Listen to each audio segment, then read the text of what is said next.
Welcome everyone, let's just dive right into this.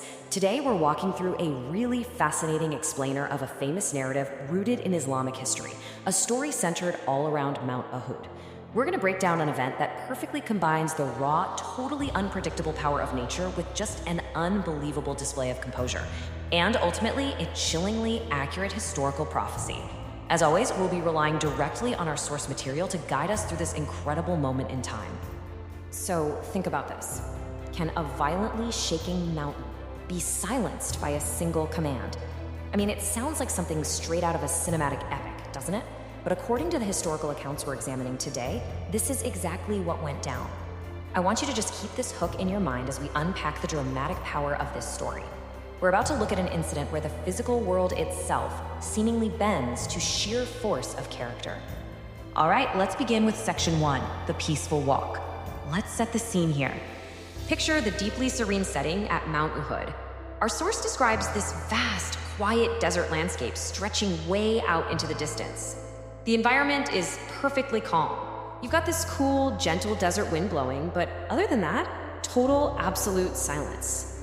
You know, it's that kind of profound peace you really only ever find in the deep isolation of nature. And stepping right into this quiet landscape, 4 individuals are taking a walk. These are 4 incredibly prominent historical figures. We have the Prophet Muhammad, peace be upon him, right along with his closest companions, Hazrat Abu Bakr, Hazrat Umar, and Hazrat Othman. These 4 men, well, they're the central characters of today's account. They are simply walking together on the mountain, just sharing this peaceful, quiet moment in the cold wind. Moving to section 2, the sudden earthquake. This is where that peace is completely shattered. Imagine actually being there. You're walking in total silence, and suddenly the earth just gives way. Like, what happens when the massive, solid ground beneath you completely revolts? Put yourself directly in the shoes of those companions for a second. One moment, you're entirely at peace, and the very next, you're thrust into absolute panic as an uncontrollable natural disaster strikes with literally zero warning. The sheer panic of that moment is just undeniable. Chaos erupts instantly. The source text tells us the mountain began to shake and tremble violently. Heavy stones started falling rapidly down the slopes. And that gentle, cold breeze from earlier, it instantly turned into these fierce, howling winds. It's a complete sensory overload of terror. The companions are totally stunned, just surrounded by this terrifying unpredictability as a massive geological structure quakes right beneath their feet. Which brings us to section 3, the mountain halts. Now, there is this stark, honestly amazing contrast in this narrative. While everyone else is experiencing the deep, visceral fear that, well, any human would feel during a violent earthquake, the Prophet remained completely, absolutely calm. I mean, there was no panic, no rushing for cover. According to the account, right in the middle of all this terrifying chaos, he simply and calmly places his blessed foot down onto the shaking ground of the mountain. And then he speaks. Just 2 simple words. Uhud, stop. He doesn't yell over the howling winds. He delivers this command with firm, calm authority. He is speaking directly to the mountain itself. Just think about that for a second. These few incredibly simple words are being used to command the raw, violent forces of nature. And the immediate aftermath is staggering. It is a literal split-second change. The instant he issues the command, the massive mountain completely stops shaking. The fierce winds immediately cease. The falling stones just halt in their tracks. Perfect, absolute peace returns just as quickly as it had left. The entire environment submitted entirely to that single command, completely restoring the initial tranquility of the desert. Let's look at section 4, the prophecy of martyrs. It presents a really mysterious puzzle.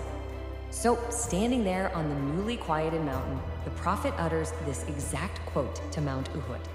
Upon you is a prophet, a Siddiq, and 2 martyrs. Now, to the companions standing there in that very moment, just catching their breath from an earthquake, this must have sounded deeply mysterious. It's a statement that immortalized the event forever, but what did it actually mean? Let's unpack the puzzle of that prophecy and actually look at the 4 individuals who were standing on the mountain. First, the Prophet, well, that is Muhammad himself, obviously.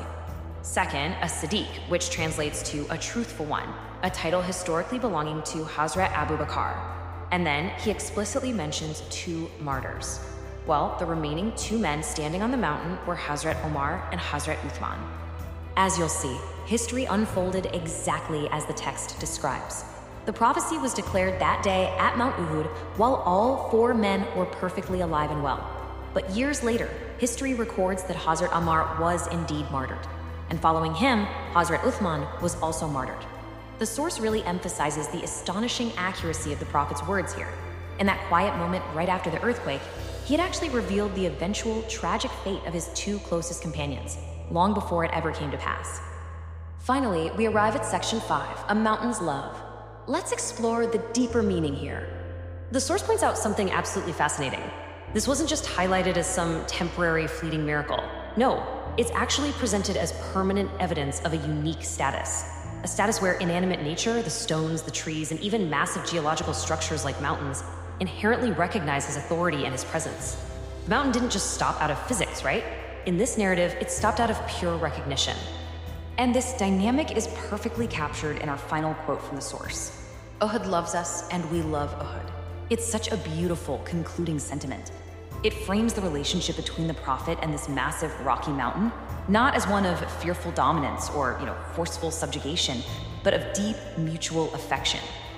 The mountain is spoken of almost as if it were a living, breathing companion itself. So I want to leave you with this final, provocative thought to chew on. If a seemingly lifeless mountain can recognize and instantly respond to such greatness, literally halting an earthquake at a single word out of love and respect, what does that say about the sheer magnitude of his character?